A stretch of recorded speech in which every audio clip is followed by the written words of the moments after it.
Present tense, उसके बाद आपके पास पास्ट टेंस, ये आपका कंप्लीट हो चुका है।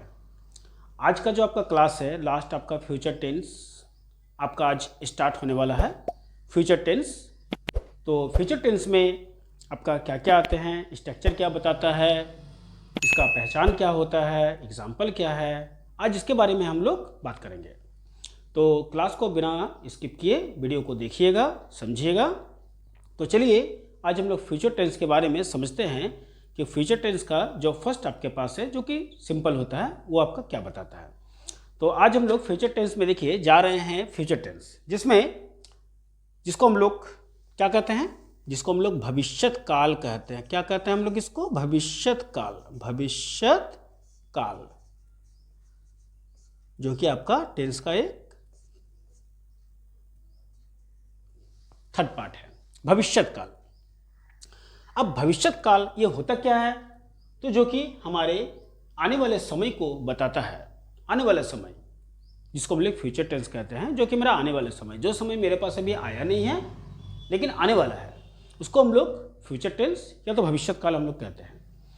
तो सिंपल जो हम लोग यहाँ कर रहे हैं, जो कि प्रेजेंट में भी किए थे, पास्ट में भी हम लोग किए थे, फ्यूचर में भी सेम वैसे ही आपका चलता है। तो सबसे पहले हम लोग सिंपल का बात करेंगे, जिसमें नंबर 1 आपका फ्यूचर सिंपल, जिसको हम लोग क्या कहते हैं, इंडेफिनिट भी कहते हैं।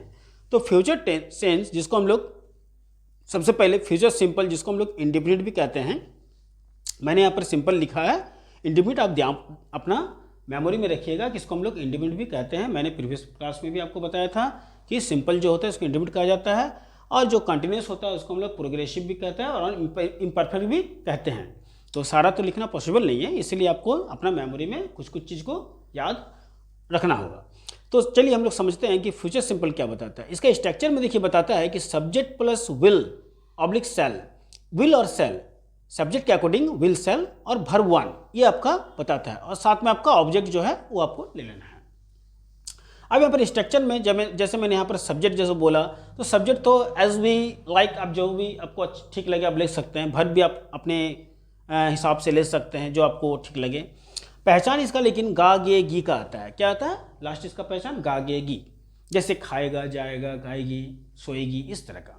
अब यहाँ पर देखिए एग्जांपल मैंने लिया नंबर 1 में, जैसे मैंने लिया आई सेल गो, मैंने यहाँ पर लिया आई सेल गो, मतलब क्या होता है, आई के साथ देखिए आई के अकॉर्डिंग यहाँ पर सेल लगेगा, इसलिए आई सेल। तो आई सेल गो मतलब मैं जाऊँगा, इसका मतलब होता है, क्या होता है, मैं जाऊँगा।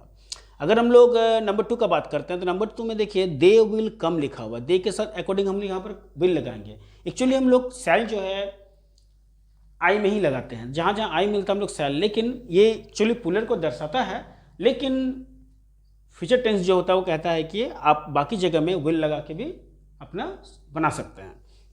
इसलिए मैंने यहाँ पर दे के साथ, दे भी आपके पुलर होता है लेकिन फिर भी यहाँ पर विल लगा के आप बना सकते हैं, ये फ्यूचर टेंस कहता है। तो यहाँ पर मैंने देखिए विल लगा के बनाया, तो यहाँ पर दे विल लिखे, दे विल कम मतलब वे आएंगे, इसका मतलब होता है वे आएंगे, इसका मीन्स हुआ। नंबर 3 का अगर बात करते हैं तो नंबर 3 में सी विल सिट लिखा हुआ, सिट मीन्स क्या होता है, बैठना, तो सी विल सिट मतलब वो बैठेगी, इसका मतलब हो गया। तो यहाँ पर देखिए सब में लास्ट में आपको गागेगी आपको दिखाई देगा। अगर हम लोग इसके बाद बात करते हैं नंबर 2 का, तो नंबर 2 आपका जो है ये इसमें बताता है फ्यूचर कंटिन्यूअस। नंबर 2 जैसे हम लोग पास्ट कंटिन्यूअस, प्रेजेंट कंटिन्यूअस करते थे, इसमें फ्यूचर कंटिन्यूअस फ्यूचर टेंस में बताता है। क्या बताता है इसके स्ट्रक्चर देखिए, तो स्ट्रक्चर में बताता है कि सब्जेक्ट प्लस विल बी, इसमें आपका विल बी और शैल बी को हम लोग इसमें से क्या करते हैं, लगाते हैं। Will be, shall be plus verb 4 और ऑब्जेक्ट। वर्ब 4 तो मैंने आपको प्रीवियस क्लास में भी बताया कि कंटिन्यूअस जहाँ पर भी आपको दिखेगा कंटिन्यूअस में वर्ब 4 लगाना जरूरी है, ताकि कंटिन्यूअस वर्ब 4 के लिए ही होता है। वर्ब 4 किसको बोलते हैं, जिसमें वर्ब के साथ हम लोग आईएनजी लगाते हैं। अब यहाँ पर देखिए वर्ब 4 जो मैंने यहाँ पर लिखा और ऑब्जेक्ट, पहचान में इसका क्या बताता है, इसका पहचान बताता है कि जो भी हम लोग हिंदी इसका लिखते हैं उसमें ता रहा, ता रहेगा, ता रहेगी, उसके बाद ती रहेंगे, इस तरह से करके इसका उच्चारण निकलता है। तो देखिए मैंने यहाँ पर क्या लिखा, ता रहेगा, ती रहेगी, ते रहेंगे। मैंने यहाँ पर 3 एग्जाम्पल आपको यहाँ पर मैंने दिया, ता रहेगा, ती रहेगी और ते रहेंगे। अगर हम लोग इसमें से एग्जाम्पल हम लोग अगर सेंटेंस बनाते हैं तो क्या बनाएंगे, जैसे मैंने यहाँ पर देखिए सब्जेक्ट लिया राम, राम के अकॉर्डिंग मैंने यहाँ पर विल लिखा था, राम विल बी, क्या लिखेंगे, राम विल बी, और एक मैंने वर्ब लिया कम, तो इसका कमिंग हो गया था, राम विल बी कमिंग, मतलब राम आता रहेगा, इसका मतलब हो गया राम आता रहेगा।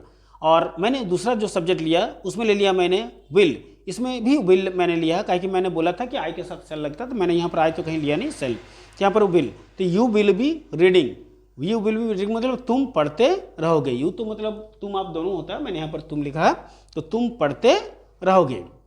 तो मैंने क्या बोला कि सिंपल फ्यूचर जो होता है जिसमें मैंने क्या बोला कि सब्जेक्ट और विल सेल आपका यहाँ पर लगता है भरवन, इसमें भरवन लगता है सिंपल के साथ। और मैंने यहाँ पर देखिए एग्जाम्पल बताया, आई शैल गो, ठीक है, मैं जाऊँगा, दे विल कम, वे आएंगे, और सी विल सिट, वो बैठेगी। इस तरह से कंटिन्यूस में मैंने वर्ब फोर लगा के देखिए बनाया, जिसमें मैंने आपको बोला कि सब्जेक्ट के साथ विल भी और सेल भी इसमें लगता है, वर्ब फोर लगेगा। तो इसमें देखिए पहचान में ता रहेगा, ती रहेगी और ते रहेंगे आएंगे, जिसमें मैंने क्या बोला कि मैंने अपनी तरफ से यहाँ पर सब्जेक्ट लिया है, आप भी अपनी तरफ से सब्जेक्ट को लेकर बना सकते हैं। कॉमेंट आपका नहीं आ रहा है, मैं बार बार बोल रहा हूँ कि आप लोग कॉमेंट करके उसको जरूर हमको बताएं, बना के कमेंट में बताएं कि देखिए वो आपसे बन रहा है कि नहीं बन रहा है, मैं देख के आपको बताऊंगा वो सही है कि गलत है, राइट है कि रॉन्ग है मैं बता दूंगा। तो इसके लिए आप लोग जरूर उसको कमेंट में बनाएं। तो यहाँ पर राम विल बी कमिंग, तो राम आता रहेगा, मैंने यहाँ पर लिखा, क्या बोला कि ता रहेगा ती रहेगा, इसमें से आपका प्रोनाउंसिएशन आता है, और यू विल बी रीडिंग, तुम पढ़ते रहोगे। देखिए तो आई होप आपको जो है क्लास समझ में आया होगा। इसके नीचे आप एग्जाम्पल एक एक एग्जाम्पल आपको नंबर 4 इसमें देना है, इसमें नंबर 3 आप एक एक एग्जाम्पल जरूर यहाँ पर आप दें, ताकि मैं भी देखूँ कि आपका जो क्लास है वो आपको ठीक ठाक लग रहा है कि नहीं लग रहा है, और आपको समझ में आ रहा है कि नहीं आ रहा है। तो आप जो हैं इसके आगे जरूर इसको प्रयास करें, जरूर इसको ट्राई करें। तो आई होप आपको क्लास जो है आज का समझ में आया होगा। फिर भी किसी तरह का प्रॉब्लम हो तो ज़रूर पूछें। और नेक्स्ट क्लास आपका अभी फ्यूचर टेंस का भी एक पार्ट और चलेगा, जिसमें आपका नंबर 3 और नंबर 4, जिसमें फ्यूचर परफेक्ट और फ्यूचर परफेक्ट कंटिन्यूस आपके पास चलेगा, तब जाकर आपका फ्यूचर टेंस खत्म होगा। और मैंने बोला था कि जितने भी टेंस के बच्चे हैं इस बार के, वो 10th के लिए मैं यहाँ पर मटेरियल तैयार कर रहा हूँ और कुछ वीडियो मैं उसमें डालने वाला हूँ। तो 10th के जितने स्टूडेंट्स हैं वो उसके लिए तैयार रहें। तो आज का क्लास कैसा लगा ज़रूर बताएं, और स्वस्थ रहें।